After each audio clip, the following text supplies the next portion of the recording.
City ರವಿಗೆ lord left to right ತಗೊಂಡಿದ್ದೇಕೆ? ಸಮಸ್ಯೆಗಳನ್ನು ಬಿಟ್ಟು ದೇವರ ಹೆಸರಲ್ಲಿ ಮತ ಯಾಕೆ?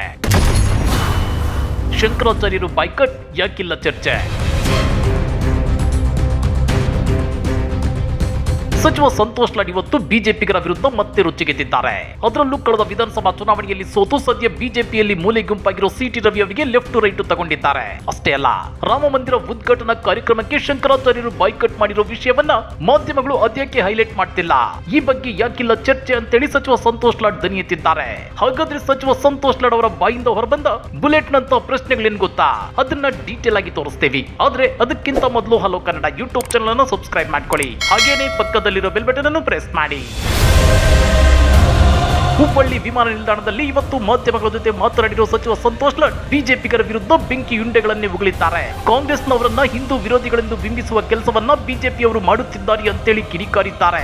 ಈಗ ಚುನಾವಣೆ ಆದ್ಮೇಲೆ ನೋಡೋಣ ಎಷ್ಟು ದೇವಾಲಯಗಳು ಎಷ್ಟಿದಾವೆ. ಈಗ ಅದೇ ಹೇಳ್ತಿರೋದಲ್ಲ, ಈಗ ನಮ್ಮನ್ನ ಯಾವ ರೀತಿ ಪ್ರತಿಬಂಧಿಸ್ತಾರೆ ಅಂದ್ರೆ ನಾವೇನು ಒಂಥರ ಎಲ್ಲ ಟೆಂಪಲ್ ವಿರೋಧಿಗಳಿದೀವಿ, ಹಿಂದೂ ವಿರೋಧಿ ಅಂತ ಪ್ರತಿಬಂಧಿಸ್. ಈಗ ಈ ಶಕ್ತಿಪೀಠಗಳು ಎಷ್ಟಿದಾವೆ ದೇಶದಲ್ಲಿ? ಎಷ್ಟು ಶಕ್ತಿಪೀಠಗಳಿದಾವೆ ದೇಶದಲ್ಲಿ? ಇಷ್ಟು ವರ್ಷದಿಂದ ಶಕ್ತಿಪೀಠಗಳು ಮತ್ತೆ ಯಾರು ಕಾಪಾಡ್ಕೊಂಡ್ ಬಂದಾರೆ? ಮತ್ತೆ ನಮ್ಮ ಇತಿಹಾಸ ಪ್ರಕಾರ 32 ಕೋಟಿ ದೇವತೆಗಳಿದ್ದಾರೆ. ಮತ್ತೆ ಅವ್ರನ್ನ ಯಾರು ಕಾಪಾಡಿರೋದು? ಇವ್ರು ಕಾಪಾಡಿರ? ಇತಿಹಾಸ ಪ್ರಕಾರ 32 ಕೋಟಿ ದೇವತೆಗಳು ಅಂತ ಇದಾವೆ ಅಂತ ಹೇಳ್ತಾರಲ್ಲ, ಮತ್ತೆ ಯಾರು ಕಾಪಾಡಿರೋದು? ಇವಲ್ಲ. ಮತ್ತೆ 1 ಸ್ಕ್ವೇರ್ ಮೀಟರ್ ನಲ್ಲಿ ಅಥವಾ 1 ಸ್ಕ್ವೇರ್ ಕಿಲೋಮೀಟರ್ ನಲ್ಲಿ 20 ಟೆಂಪಲ್ಗಳಿದೆ ಗೊತ್ತಿಗೂ. ಮತ್ತೆ ಇವೆಲ್ಲ ಯಾರ ಕಾಲಿಂದ ಆಗಿರೋದು? ಇವ್ರ ಕಾಲಿಂದ ಆಗಿರೋದ ಟೆಂಪಲ್ಗಳು? ಏನ ಸರ್, ಚುನಾವಣೆ ಬಂದತ್ತೆ, ಮಜಾ ಮಾಡ್ತಾರೆ, ಮಾಡ್ಲಿ, ಏನಿತ್ತು ಅಧಿಕಾರ ಬರ್ಬೇಕಲ್ಲ ಈಗ. ಹಾಗಾದ್ರೆ ಬಿಜೆಪಿಗೆ ಅಧಿಕಾರ ಹೇಗೆ ಬರುತ್ತೆ? ಕಳೆದ 10 ವರ್ಷಗಳಿಂದ ಬಿಜೆಪಿ ಸಾಧನೆ ಏನು? ಜನರಿಗೆ ಏನು ಭರವಸೆಗಳನ್ನ ಕೊಟ್ಟಿದ್ರು? ಯಾವ ಭರವಸೆಗಳನ್ನ ಈಡೇರಿಸಿದ್ರು ಅನ್ನೋದ್ರ ಬಗ್ಗೆ ಚರ್ಚೆ ಆಗ್ಬೇಕು. ನೋಟು ಅಮಾನ್ಯೀಕರಣದಿಂದ ಏನೆಲ್ಲ ಪ್ರಯೋಜನಗಳಾದ್ವು, ಏನೆಲ್ಲ ಸಮಸ್ಯೆಗಳಾದ್ವು? 100 ಸ್ಮಾರ್ಟ್ ಸಿಟಿಗಳ ಬಗ್ಗೆ ಡಿಸ್ಕಷನ್ ಬೇಡ್ವಾ? ಅಮೆರಿಕದ ಡಾಲರ್ ಮುಂದೆ ಭಾರತದ ರೂಪಾಯಿ ಏಕೆ ಕುಸಿಯಿತು ಅನ್ನೋದ್ರ ಬಗ್ಗೆ ಮಾಧ್ಯಮಗಳಲ್ಲಿ ಯಾಕೆ ಚರ್ಚೆ ಆಗುತ್ತಿಲ್ಲ? ಈ ದೇಶದ ಸಾಲ 205 ಲಕ್ಷ ಕೋಟಿಯಾಗಿದೆ, ಅದರ ಬಗ್ಗೆ ಮಾತನಾಡೋದು ಬೇಡ್ವಾ?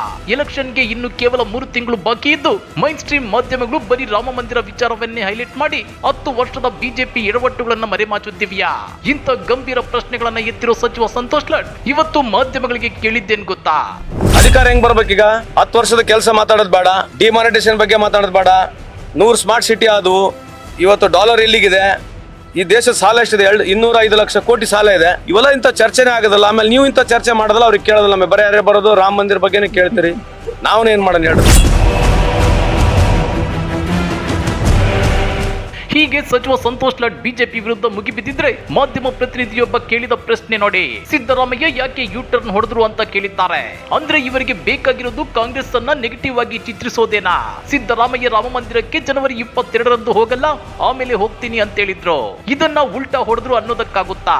ಹಾಗಾದ್ರೆ ಬಿಜೆಪಿ ನಾಯಕರು 2018ರ ವಿಧಾನಸಭಾ ಚುನಾವಣೆಗೂ ಮೊದಲು ನಾವು ಅಧಿಕಾರಕ್ಕೆ ಬಂದ ತಕ್ಷಣ ರೈತರ 1 ಲಕ್ಷದವರೆಗಿನ ಬೆಳೆ ಸಾಲ ಮನ್ನಾ ಮಾಡೋದಾಗಿ ಹೇಳಿದ್ರು. ಆನಂತರ ಸದನದಲ್ಲಿ ಬಿಎಸ್ವೈ ನಾವೇನ್ ನೋಟ್ ಪ್ರಿಂಟಿಂಗ್ ಮಿಷನ್ ಇಟ್ಕೊಂಡಿದ್ದೀವಾ ಅಂತ ಕೇಳಿದ್ರು. ಹಾಗಾದ್ರೆ ಮಾಧ್ಯಮಗಳು ಈ ಬಗ್ಗೆ ಅದೇಕೆ ಬಿಜೆಪಿಗರನ್ನ ಪ್ರಶ್ನೆ ಮಾಡಲ್ಲ? ದೇಶದಲ್ಲಿ ಪ್ರತಿ ವರ್ಷ 2 ಕೋಟಿ ಉದ್ಯೋಗ ಸೃಷ್ಟಿ ಮಾಡೋದಾಗಿ ಬಿಜೆಪಿ ತನ್ನ ಪ್ರಣಾಳಿಕೆಯಲ್ಲಿ ಹೇಳ್ಕೊಂಡಿತ್ತು, ಆದ್ರೆ ಅದು ಆಗ್ಲೇ ಇಲ್ಲ.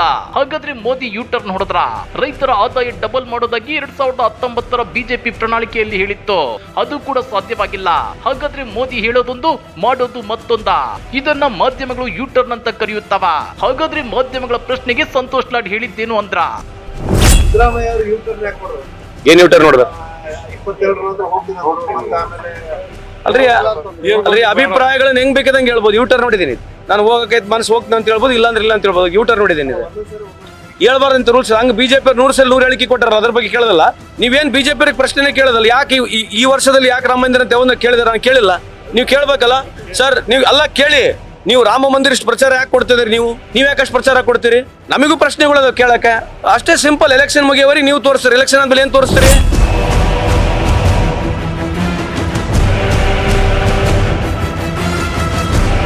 ಇನ್ನ ದೇಶದಲ್ಲಿ ಮೋದಿ ರಾಮ ಮಂದಿರದ ಬಗ್ಗೆ ತೋರಿಸುತ್ತಿರುವ ಮೈನ್ ಸ್ಟ್ರೀಮ್ ಮಾಧ್ಯಮಗಳು ಮೋದಿ ಹಸುಗಳಿಗೆ ಮೇವು ತಿನ್ನಿಸಿದ್ರು, ಅವುಗಳನ್ನ ಮುದ್ದಾಡಿದ್ರು ಅಂತ ತೋರಿಸುತ್ತಿದ್ದಾರೆ. ಆದ್ರೆ ಶಂಕರಾಚಾರ್ಯರು ರಾಮ ಮಂದಿರ ಉದ್ಘಾಟನಾ ಕಾರ್ಯಕ್ರಮಕ್ಕೆ ಬಾಯ್ಕಟ್ ಮಾಡಿರೋದ್ರ ಬಗ್ಗೆ ಅದ್ಯಾಕೆ ಯಾರು ಡಿಬೇಟ್ ಮಾಡ್ತಿಲ್ಲ?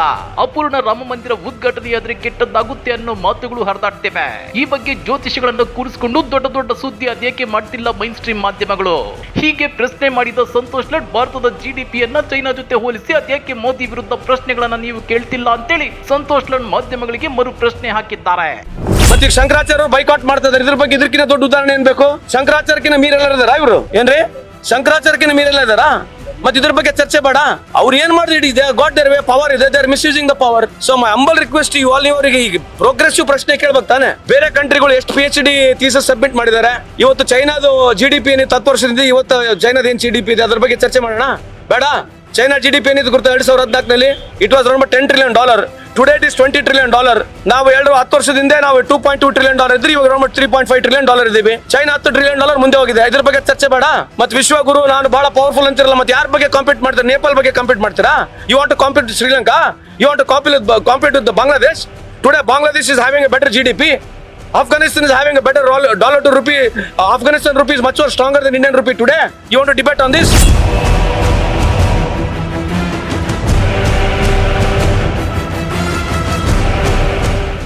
ಇನ್ನ ಕೇಂದ್ರ ಬಿಜೆಪಿ ಸರ್ಕಾರದಿಂದ ಕರ್ನಾಟಕಕ್ಕೆ GST ಪಾಲು, ನೆರೆ ಮತ್ತು ಬರ ಪರಿಹಾರ ಸೇರಿದಂತೆ ಸಾಕಷ್ಟು ಅನುದಾನದ ಬಿಡುಗಡೆ ವಿಚಾರದಲ್ಲಿ ತಾರತಮ್ಯವಾಗಿದೆ ಅಂತೇಳಿ ಸಿಎಂ ಸಿದ್ದರಾಮಯ್ಯ ಗಂಭೀರ ಆರೋಪಗಳನ್ನ ಮಾಡಿದ್ದಾರೆ.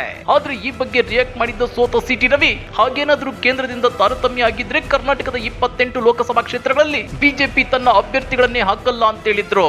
ಇದಕ್ಕೆ ಇವತ್ತು Santosh Lad left to right ತಗೊಂಡಿದ್ದು ಹೇಗೆ ಗೊತ್ತಾ? ತಾರತಮ್ಯ ಆಗಿದೆ ಬಗ್ಗೆ ಚರ್ಚೆ ಮಾಡೋಣ. ಅದು ವೆರಿ ಗುಡ್, ಚರ್ಚೆ ಮಾಡಿ ಕೇಳ್ರಿ ಮುಖ್ಯಮಂತ್ರಿ. ಅಲ್ರಿ ಈಗ ಈಗ ಬಜೆಟ್ ಇದೆ ತಾನೇ? 2014 ಮನಮೋಹನ್ ಸಿಂಗ್ ಎಷ್ಟು ಕೊಟ್ಟಿದ್ದಾರೆ, ಮೋದಿ ಅವರು ಎಷ್ಟು ಕೊಟ್ಟಿದ್ದಾರೆ, ಶ್ವೇತಪತ್ರ ಅಲ್ಲ ಅವರೇ ಓಡಿಸ್ಬೇಕಲ್ಲ, ಕೇಂದ್ರದಲ್ಲಿ ಇದ್ದಾರೆ ತಾನೇ ಈಗ. ಒಂದ್ ನಿಮಿಷ ತಡ್ರಿ, ಇಡೀ ದೇಶದ ಕೂಡ ಕೇಳ್ರಿ. ಈ ದೇಶದ 2014 ಇಸುವರೆಗೆ 55 ಲಕ್ಷ ಕೋಟಿ ಸಾಲ ಐತಿ, ಈಗ 205 ಲಕ್ಷ ಕೋಟಿ ಸಾಲ ಇದೆ. ಅದ್ರ ಬಗ್ಗೆ ಶ್ವೇತಪತ್ರ ಕೂಡ ಕೇಳಿ ಮೊದಲು. ಆಮೇಲೆ ಕೇಂದ್ರ ಸರ್ಕಾರ ದುಡ್ಡು ಎಲ್ಲಿಂದ ಹೋಗುತ್ತೆ? ಕೇಂದ್ರ ಸರ್ಕಾರ ಸಪರೇಟ್ ಬರ್ತದೆ ದುಡ್ಡು?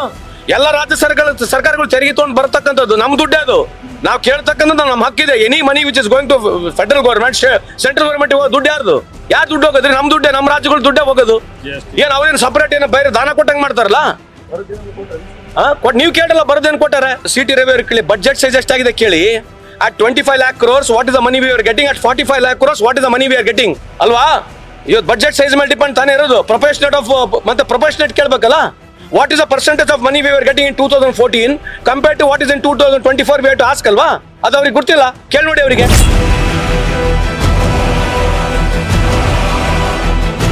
ಹೀಗೆ ಸಚಿವ ಸಂತೋಷ್ ಲಾಡ್ ಕೇಳೋ ಯಾವ ಪ್ರಶ್ನೆಗಳಿಗೂ ಮಾಧ್ಯಮಗಳ ಬಳಿ ಉತ್ತರ ಇರಲಿಲ್ಲ. ಹಾಗಾದ್ರೆ ಸಂತೋಷ್ ಲಾಡ್ ಕೇಳಿರೋ ಈ ಬುಲೆಟ್ ನಂತ ಪ್ರಶ್ನೆಗಳ ಬಗ್ಗೆ ನೀವೇನಂತೀರಾ? ಕಮೆಂಟ್ ಮಾಡಿ, ವಿಡಿಯೋ ಲೈಕ್ ಮಾಡಿ, ಶೇರ್ ಮಾಡಿ.